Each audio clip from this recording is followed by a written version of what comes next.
Next on Currents News, an exclusive report about a young girl prevented from attending her beloved school in the last days of her life. How her mother is turning heartbreak into action. An outpouring of support as a community mourns the loss of NYPD Detective Brian Simonson. I'm Tim Harfman, and I'll have more. A firestorm in Haiti is fueled when a teenager is cut down during violent protests against the government. Plus, Pope Francis is about to begin the long-awaited summit on clerical sex abuse. The news starts right now.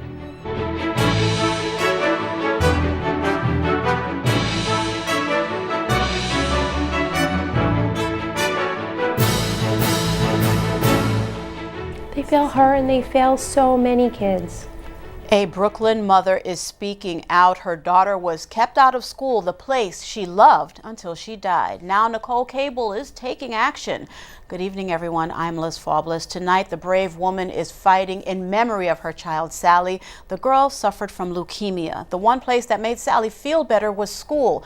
A tangle of red tape made it impossible for her to get there. Now her mom is fighting to change that for all children. Currents News' Emily Drewby has this exclusive report. Sally Cable loved going to school. She loved being with other kids. She loved having peers. Sally spent most of her life fighting leukemia and the devastating side effects she experienced from treatment. Her mom, Nicole Cable, explains there was one place where Sally got to feel like a typical kid. She didn't get a lot of normal experiences. Simply getting her to be a child in school with other children was a tremendous accomplishment. That is, when she could get there. For weeks, she couldn't, barred from riding the school bus because of bureaucracy. At first, the issue was Sally didn't have a nurse required for medically fragile students. Then when she got a nurse, the official coding was wrong, so the nurse couldn't get on the bus. Also running into issues with the child having a car seat. Sally's family did everything they could to get the 5-year-old to her classroom, running up expenses, driving to her Manhattan school from Bensonhurst, Brooklyn, while also spending hours on the phone with both the Department of Education and the Office of Pupil Transportation to get her back on the bus. That worked eventually, but only for 1 year. It was extremely frustrating. When Cable went to sign Sally up for the 2018 school year's buses, all of the changes she worked so hard to get were gone. Cable geared up to fight again, but for the new year, they weren't resolved in time. The school year started, I think, on September 7th this year, and Sally passed away on September 19th. Cable heartbroken that her then 6-year-old missed out on going to the school she loved in the last weeks of her life. But I looked at my husband and I said, I am so angry. I am so angry that she didn't get to go to school and have that joy this past week. She fought so hard to be there, and I worked so hard to try and get her there, and she didn't get to go. And the bureaucracy behind that, to me, is an unforgivable thing. Cable also furious at the lack of support from both the Department of Education and the Office of Pupil Transportation, at rarely getting anyone to answer the office phone, at getting a different person whenever she did get through, and at losing out on valuable time with her daughter because she was cutting through red tape. Now she's making sure this doesn't happen to other families. They fail her and they fail so many kids. Cable shared her struggles during an October hearing of the New York City Council's Education Committee. It should not be so hard to send your child to school. Her powerful story shocking lawmakers. I'm deeply sorry.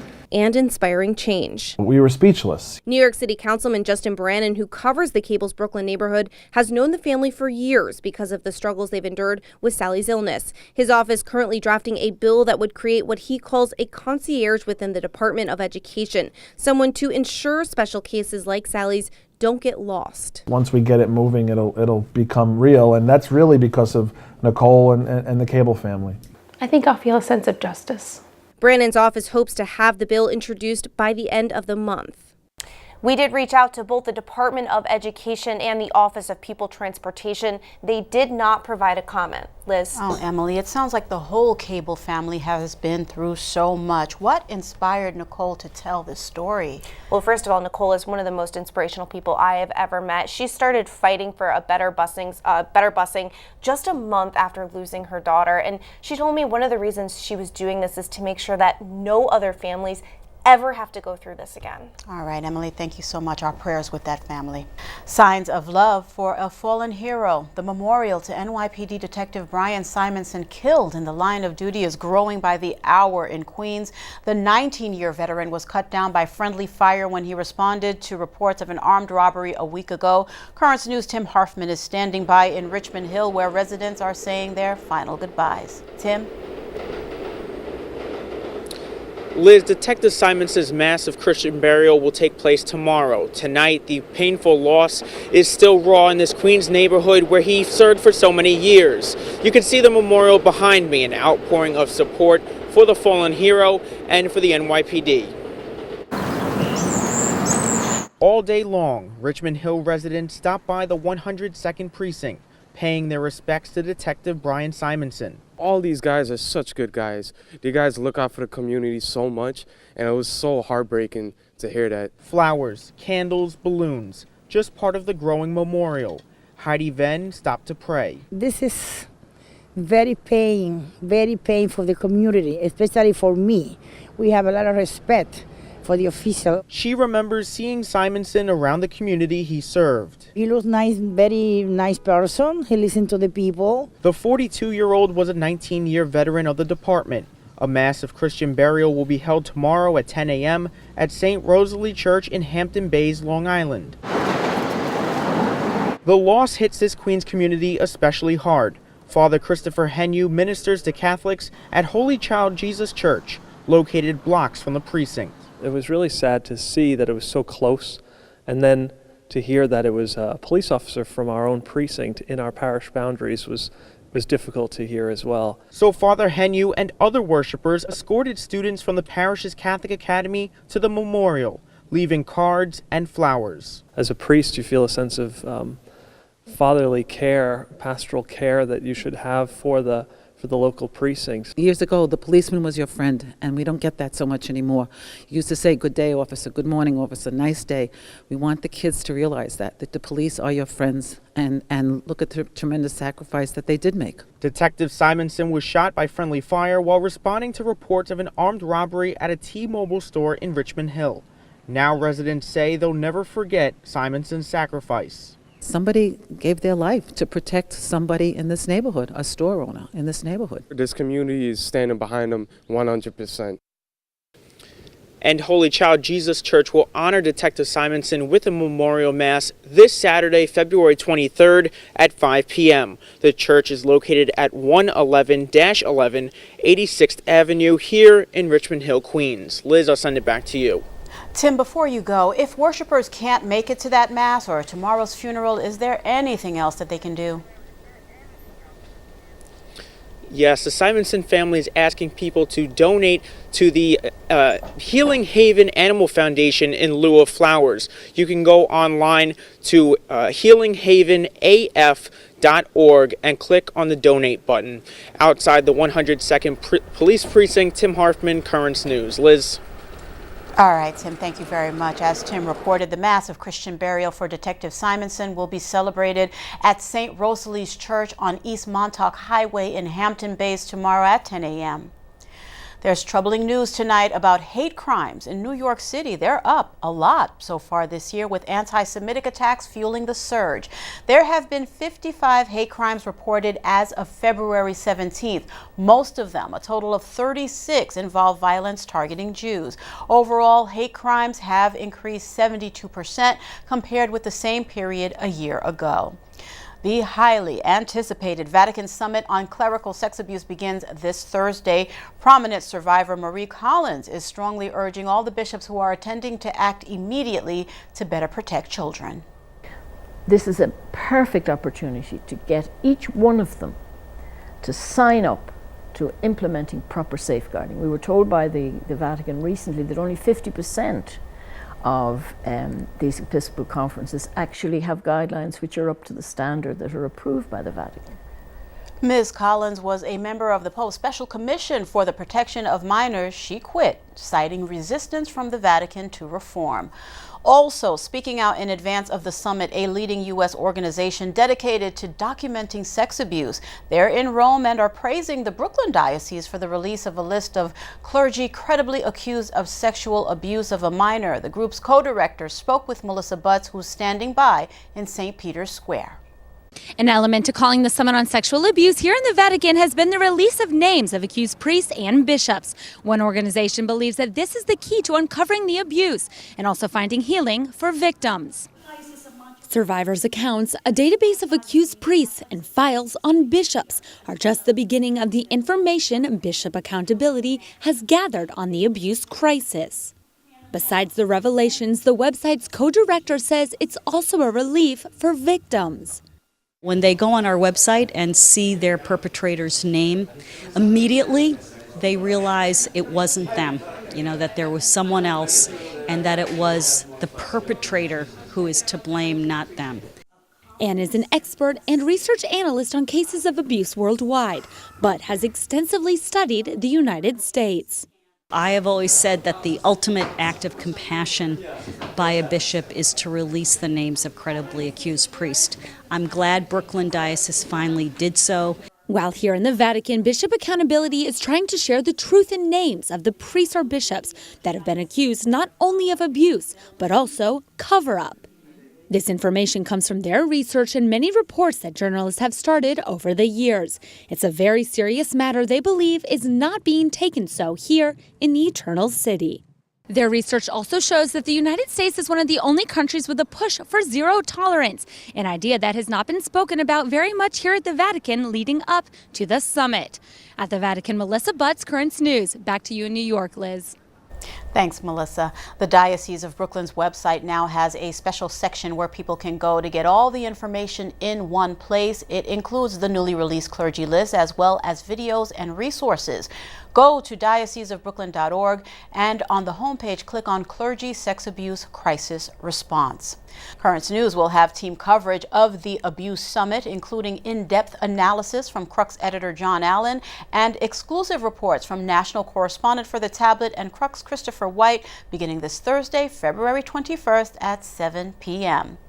Brooklyn native Bernie Sanders with an official announcement. He's running for president again. The self-proclaimed Democratic Socialist was the 2016 runner-up for the Democratic nomination. He took to YouTube to explain why he's trying a second time. I'm running for president because a great nation is judged not by how many billionaires and nuclear weapons it has, but by how it treats the most vulnerable, the elderly, the children, our veterans, the sick, and the poor. Sanders represents Vermont in the U.S. Senate. He was born in Brooklyn 77 years ago. Tonight, the national emergency President Trump declared at the southern border with Mexico is heading to the courthouse in the United States. New York, New Jersey, and 14 other states are challenging the president's authority, and he's firing back. Natasha Chen has the latest from Washington. The states and organizations suing the Trump administration have one major argument. The Constitution says Congress is supposed to decide how taxpayer money is spent. But on Friday, President Trump declared an emergency at the southern border, tapping into various funding sources to build a wall. If the president is essentially stealing money that's been allocated to go to the various states for various purposes, but no longer will, we're being harmed. Our people are being harmed.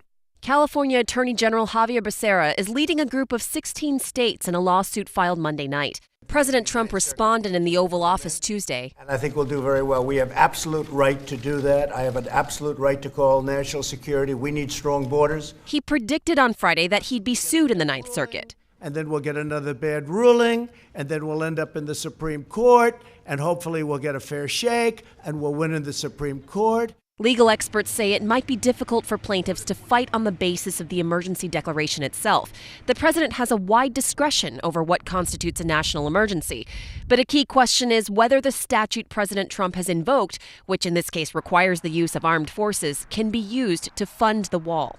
In Washington, Natasha Chen, Currents News. America's bishops are troubled by the president's action in declaring a national emergency. The U.S. Bishops' Conference's biggest concern is over the border wall. They're saying, quote, "The wall, first and foremost, is a symbol of division and animosity. We remain steadfast and resolute in the vision articulated by Pope Francis that at this time we need to be building bridges and not walls." There's a lot more news headed your way. Thousands of people in Haiti are left hungry and thirsty. Now a new development is fueling more anger at the government.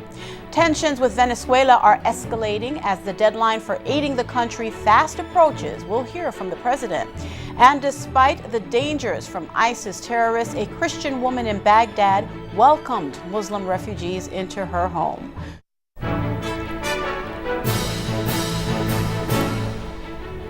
Protesters in Haiti's capital are desperately scrambling for food, water, and fuel following days of violent protests against government forces. The people are calling for President Jovenel Moïse to resign.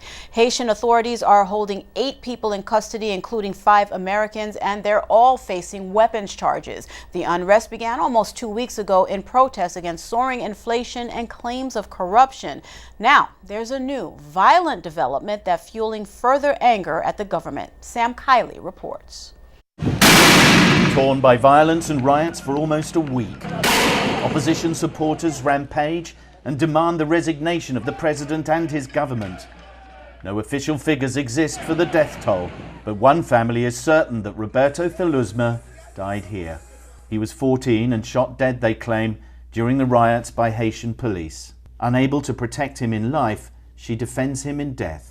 Haiti's police chief says that no one has brought the case to them. Unfortunately, they have not reported this case to us. Whenever we receive a case, we will investigate. But Roberto's death has provoked condemnation at the highest level. It's sadly often the case that the poorest of the poor suffer most in these sorts of conflagrations. But in this case, the victims are being further threatened. Since my little brother died, we've been threatened. We are not safe here. We want the Prime Minister to be more responsible and keep us safe. My other little brother receives calls from blocked numbers and texts saying that if we don't close the case, there will be consequences. Priscilla says she saw a riot policeman gun him down. When he was done killing my son, he swapped his gun with another nearby cop, and then he went into the hospital to hide. She is now afraid to leave her home. The people that are making those threats, I'm guessing, are the ones who killed my son. These slums are no-go areas for police, and Roberto's death has driven home the belief among many people here that the state is their enemy. Sam Kiley, Port-au-Prince. The crisis in Venezuela is escalating. President Trump ramping up pressure on President Nicolas Maduro to resign and allow life-saving aid into the country. Instead, the strongman set up a blockade on the border with Colombia where truckloads of aid are sitting undelivered. Trump condemned Maduro for blocking the desperately needed food and medicine. He's calling for the Venezuelan military to support self-declared President Juan Guaido. We want to restore Venezuelan democracy. You have the opportunity to help forge a safe and prosperous future for all of the people of Venezuela. Or you can choose the second path, continuing to support Maduro. The deadline for the humanitarian aid to be let into the country is February 21st. A Nicaraguan priest suspended by St. John Paul II in 1985 has been granted absolution. Pope Francis has lifted the church penalties imposed on 94-year-old Father Ernesto Cardenal after the ailing priest made the request to be absolved. Cardenal was suspended from active ministry for joining the Marxist-influenced Sandinista government in the 1980s. The Vatican is confirming a report that rules exist for priests who have children. Church spokesman Alessandro Ghisotti, responding to the New York Times, wrote, "I can confirm that these guidelines exist. It is an internal document." Gesotti went on to tell the paper the fundamental principle is the protection of the child. The guideline requests the father leave the priesthood to assume his responsibilities as a parent by devoting himself exclusively to the child. Pope Francis has said clerical celibacy is a discipline that could change, although he's in favor of maintaining celibacy. Tonight, a Christian woman in Baghdad is talking about the brutal oppression suffered in her country at the hands of ISIS. She welcomed Muslims into her home to save their lives. Isabella Sanchez has her story. The years of darkness and brutality of the self-proclaimed Islamic State have left deep wounds that will take time to heal, especially among the Yazidi and Christian communities. For months, Pascal Warda, a Christian and former Iraqi minister, has been listening to and compiling the testimonies of the torture suffered, especially by women. Many girls and women who were with them, and they were most tortured, and all things we thought we heard about Yazidis, they did to Yazidis, they did to Christians. Just Christians were less than Yazidis. Yazidis were a big number. Hundreds of these women are still missing. Some have been rescued from the last remaining strongholds of ISIS. The terrorists have almost been defeated by the military. However, there is still fear that they will return to attack again if the jihadist mentality is not fought at the root. The spirit that exists already is there. Any Muslim who will not see his neighbor like his brother, like citizens, like partnership in the same land and the same rights, he can do this in any time. In 2017, the city was liberated from the grip of extremists. However, the return of Christians is slow since Mosul is still practically in ruins. Pascal calls for a political compromise in which the rights of all Iraqis are respected and recognized. We can to respect this cohabitation, this coexistence, this brotherhood, because we feel brothers. Because during Daesh, I am Christian in Baghdad. I welcomed so many Muslims, Shia and Sunni, in my house to protect them in my house and not to leave them to be killed one by the other. President Trump says ISIS is close to being eradicated in Iraq and Syria. Still to come on Currents News, how much time are kids really spending in front of their screens and what the experts have to say. And a mass of Thanksgiving for Black History Month. We'll be right back.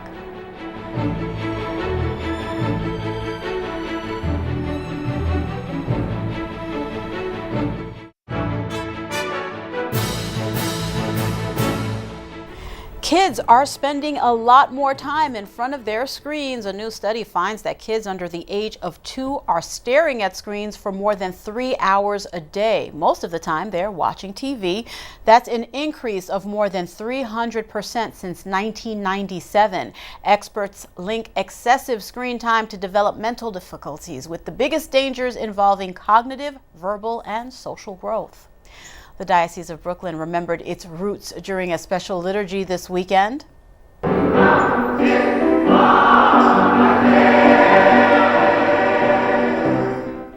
The Black History Month Mass of Thanksgiving at the Immaculate Conception Center in Douglaston was done in partnership with the Diocese of Rockville Center. Brooklyn Bishop Neil Tiedemann presided over this liturgy, with concelebrants Bishop Robert Henning of Rockville and Bishop Gabriel Malzer of Dominica in St. Lucia. The sailor in this iconic photograph from 1945 has passed away. George Mendoza is believed to be the man in this historic photo kissing a woman in the middle of a crowded Times Square, a picture that would become synonymous with the jubilation felt at the end of World War II. Today would have been Mendoza's 96th birthday. That is Currents News. I'm Liz Faublas. Thank you for joining us, because we are putting your faith in the news. I hope to see you again next time.